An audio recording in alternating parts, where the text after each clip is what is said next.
tous, place bozolanda biso toujours na kati ya Libanga TV. Libanga Shonde makam Libanga TV na kati ya super Libanga na pesi bambote nanga na équipe technique mobimba na pesi bambote nanga na Papa Dav Mbama bambote nanga na Joyce Daveline Mbama bambote nanga na Mama Betty Maseng Mama de Coachinga Solo la reine mère. Toujours na Alrib Kapinga journaliste na bino mwasa temba zanga lisumu na ebisa bino bo bandoza ba émission nyonso na kati ya Libanga TV tolobela sport tolobela kuda mbote ba biloko ebele tolobela bino ba musicien actualité na biso ya lelo likambo afali ndenge bayibaki place akenda ko sa concert bayibaki bambongo na ba bijoux na yambeli bino journaliste international et surtout marié de plus. Donc yende aza mieux placé à koyebisa biso ko expliquer biso na makambo elekaki. Bonjour Maman Betty. Bonjour Alrib Kapinga, Kapinga wetu. Vraiment. Maman, bonne santé. Oui, santé ça va par la grâce de Dieu. En tout cas, je me porte en merveille. Vraiment. Ainsi que famille Mobimba et Libanga TV. En tout cas, nous allons bien. Et de gros bisous à ma femme tout, balinga Betty Masengu, ma femme tout balinga Libanga TV. En tout cas, bisopé. Tolinga bino mingi biska boza to pesi bino ba merci infiniment surtout na ba o boza ko s'abonner na Libanga TV boko tabiso nyongo un jour to futaka nyongo wana et merci na ba prière na bino merci beaucoup vraiment na ndenge bozo landa ba émission na biso bozo apprécier musala tozo sala et so pousser biso sur travailler dur pour na bino merci. Merci pour s'abonner vraiment et belé bon mon Mama Betty nda ebisi bino bo s'abonner Mama Betty to ki sangona kini ngani babi fali poupa bayibi ba bijoux na ya valeur à $25,000 bayibi na $150,000 en espèces en bongo azala na ngo place akendaki ba lojaki na hôtel ba bandi ba kuteli na butu bayibi pona yo mama journaliste international naza sirke au pesa biso ba information moko ya bien point de vue na o ezandeni. Voilà sangwana no le na yo kiango esalenga vraiment pasi ngaka ni na lobaka que news c'est ko ina 8h juste 8h01 biso Libanga TV photos wango bien que il fallait le même jour bo soit émission mais boyebi kaka caprice technique on est dans le baka la technique a ses caprices elle a aussi ses défauts yango bozu moi émission un peu na moi retard il y a un jour et du rezate mettre za ka wana pour nos pesa actualité dès ka to le baka to na bateau penza actualité ko ina minute nga bien que papa info le même jour makambo e komeli fali pour panga na zaki déjà informé na zaki news wana na papa mokoya lingana bo akaetabia zaka héros dans l'ombre ni papa ko sa biso bo motiko il d'ailleurs soutenir Betty Masengu na musala ye baka ba information balinga to ba kombo betana na poto na pesi vraiment ba kuku bisika zali de chaque tinela ki information na yebisi l'ingénieur Davumba manga yoka info fali poupa ba aza victime ya vol na Kisangani place où il est livré cancer avec logé dans hôtel de la place au moins tout temps ma combo za te pour na publicité na bango et puis déjà to ki makambo za déjà na plainte de Jekoyaki donc to bombi moi combo mais ba to ba ebi place fali azalaki na kingas na Kisangani plutôt na Kisangani place qui est livré cancer et azalaki victime ya vol ya ba bijoux na en or ils en a valeur à $25,000 ou €25,000 et puis na mbongo en espèces mais valeur en bongo penza $150,000 wana je doute fort. Je doute fort pourquoi parce que $150,000 ils ont moninga noté à l'Iribé. Vraiment. Ils ont bongo et belé on a le na binso so na simbiango boy. Mais que attends ndako na nge komate. Et Coco m'a jamais directement na quel virant on a compte bancaire na ngai na banque. Pourquoi parce que toyebi mboka na biso insécurité za makasi eloko peut to le na makasi na président na biso Félix Tshisekedi Antoine papa na biso Fachi atele makasi na likambo ta l'insécurité insécurité za totale na mboka na biso ce n'est pas seulement ici à Kinshasa na ville na biso à Kinshasa même na ba province na biso mais bango ba musicien bazala na ba pomba na bango no batambola na ba garde oui ba musicien na biso bazala na ba maître na bango o ba sécurisera bango mais longa pe na déploraka pourquoi les artistes na biso ba voyager batika ba mettre na bango au moins artiste au voyager alors que ne ko livrer concert na mboka moko songolo pakala atiki mettre na ye na kin. Pourquoi? Il faut pas même bango pour bango baza on a pour na ko sécuriser bango. Et ce n'est pas seulement le maître au ba ko sécuriser, même les policiers, même les soldats baza pe on a pour na ko sécuriser ba artiste na biso. Faut sécurité vraiment ya ba artiste na biso ezalaka assuré. Un producteur si vous êtes là, oyé ko produire artiste, il faut d'abord qu'on tenir compte de la sécurité. Qu'on tenir compte na nous artiste au là na hôtel nini, est-ce que hôtel wana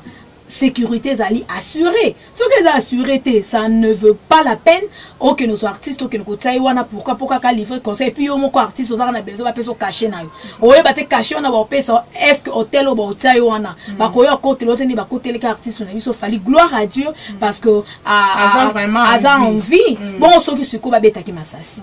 Pendant oyebi ke ba bandi mususu pendant koko ya za na mission kaka éliminer yo. En tout cas nzamba aka bolingo vraiment ba penser mabe wana bazale na ngote bango loko bazale na bezo ka ya mbongo bazale na bezo ba bijoux ba memi ba bijoux ba kei mais ba memi ba bijoux ba memi mbongo ba kati fali pour ba maboko te ba kati makolote ba longole mungongo o epesa ka yemba mbongo wana so ba bijoux mais on a ça $50,000 de toyo ka vraiment moi je doute fort et puis ebela mbongo na fali ya koko bomba ngona na flat te akoko mo na chambre hôtel te mbongo bongo soka za nango directement revirant on a compte bancaire na ye mais pour na ba bijoux là je suis vraiment sûr pourquoi parce que toi artiste on a biso mingi ba bazana ba biloko la bango ba investir ça à cause a somi lopangu na ye a somi mituka na ye azana belle maison il roule carrosse banani ba na poto mo ça na poto oui baza pe da ba entreprise na bango ba créer et cotiser la bango bon à part musique ba bijoux pe ba bombaka pour boyebi bino mo boyebi ndenge za un mois de pépin oh ndako ezikaka e mutuka pe ezikaka to souhaiter en haute mais to so pe saka point de vue pour ça point de vue na ngai donc mutako ko en vouloir ngate zolo baranga beti masengo akobo mbambo on est na bijou na yi de tout monde na papa chéri chez bien piana ba ranson ba Koffi Olomide ba Ferregola demain peut fali pour pas ça peut moko ya ba artiste so ça la fierté musique na biso n'empêche à son ba bijou na yi na valeur $25,000 wa eza mabe mon côté a bomi mbongo na ye pour lobi nango pa akoro elle soit cause na besoin mbongo na biki le ko na Rolex nanga oyo eza valeur à $150,000 na tekango na so mbongo. Oui, que bijoux et qui t'a été bijoux soit un bijou à valeur à $1,000. Soit on était quand on va coller on soit à $5. Bijoux et qui part. Mais soit dans un téléphone à $1,000 qui était quand on va payer $100.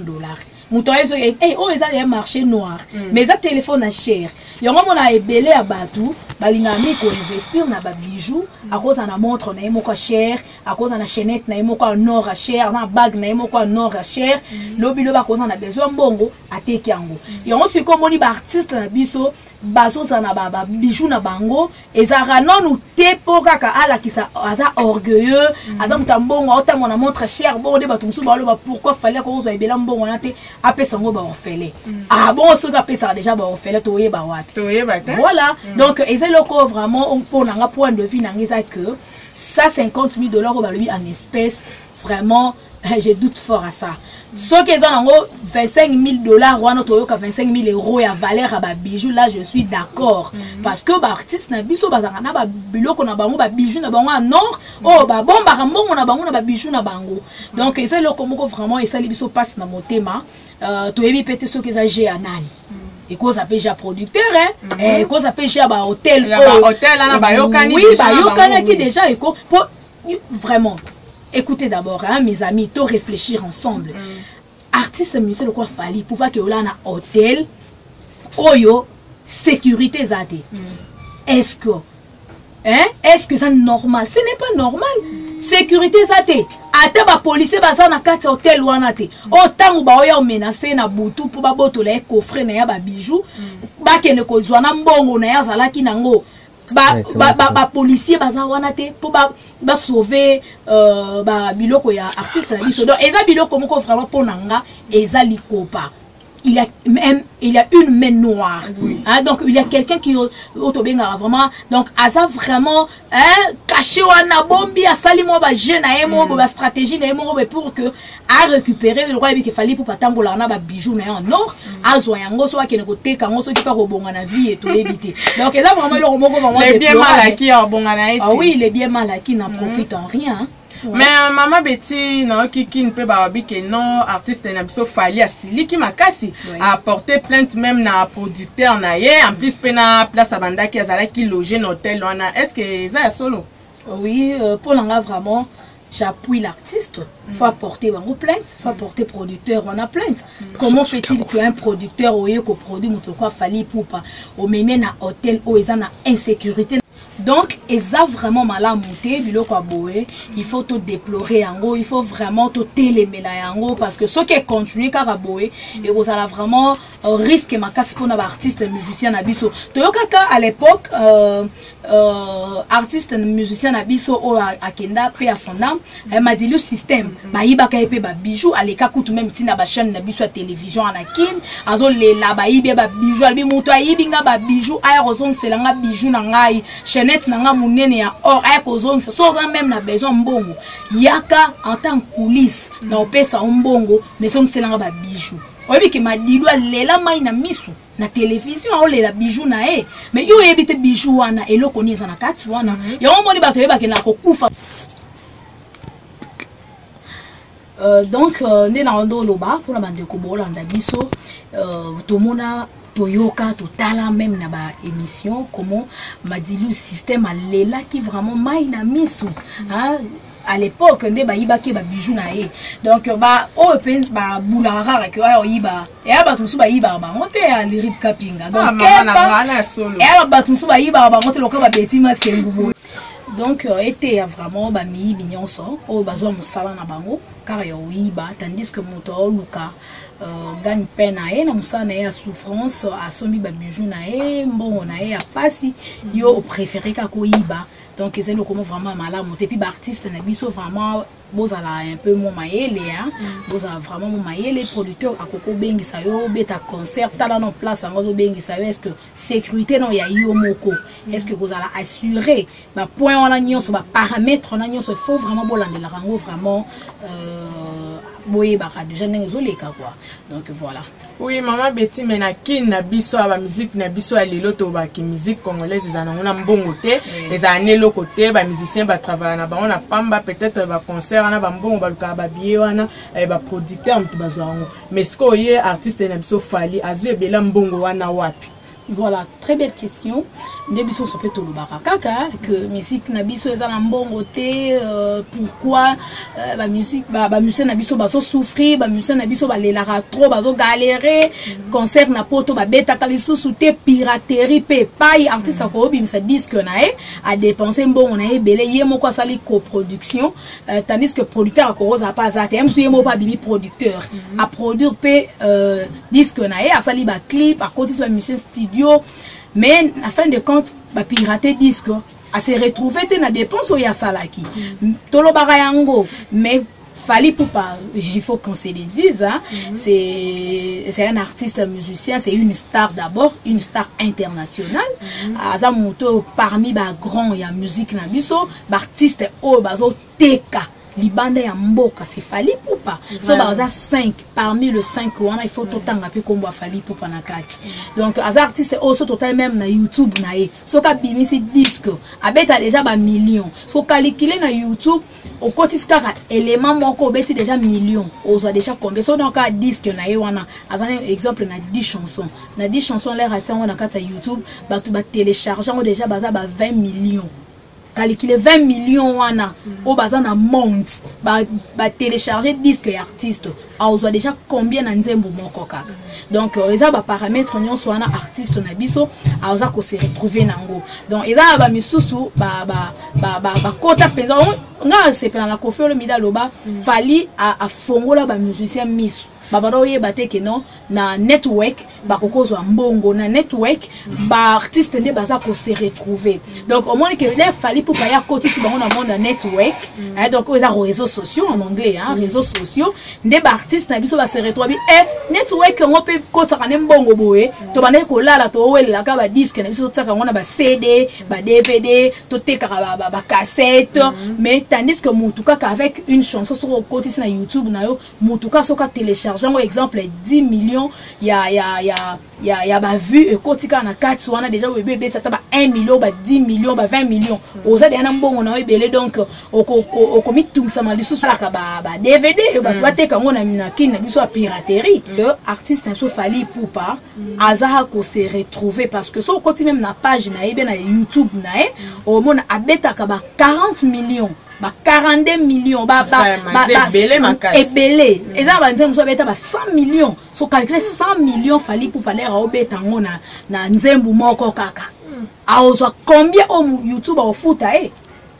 donc yon moni na nzembo na moko kaka so déjà ibeti déjà 100 millions de vues ava déjà na mbongo na donc on s'est retrouvé donc et pour empêcher te asomba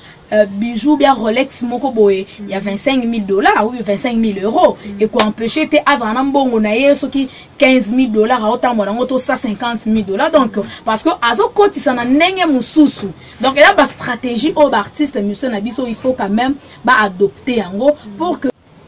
merci beaucoup to comme na suka émission na biso boyoki ndenge la journaliste internationale ameki ko expliquer bino makamdenge lekaki na landi na ba commentaire na ye na makamna na ye ndenge ameki ko expliquer biso abeti c'était pour na ba artiste na biso place nyonso ko kende azana na ba garde na ye donc azana ba garde na ye pona ba secourir ye na problème tana nde ba côté la artiste na biso fali bongo na kati ya chambre na eso kaza ka tana mutu na porte ya chambre na e elinge koma bongo te. Ok, Maman Betty, tu comme une souka, monde de séparation. Voilà, merci beaucoup. Na pesi bambo na batunyo so balingara Betty Masengu. Alors la joie de Pichuna na France, l'hymne national, maman sociale, maman songa fondation Betty Masengu, Serge Julie Mindele na Suisse, champion Kaime na Kenya, Blaise Kava, Igwe na kata Kenya wana, bisous à Tommy na Londres, ya Noël Kikiani, famille Kikiani mobile. Merci beaucoup na bino ba obo soutenara Betty Masengu. Merci à l'ingénieur Dave Mubama. Zala, que Dieu vous garde. Et je pense aussi à Staïd Benecha, ma petite sœur à Joyce Davlin, ma fille chérie. Merci d'avoir fait tout pour l'Ingralibanga TV télévision. Ah, et ça, la biso vraiment vrai bien. Mon numéro, c'est le +243 89 95.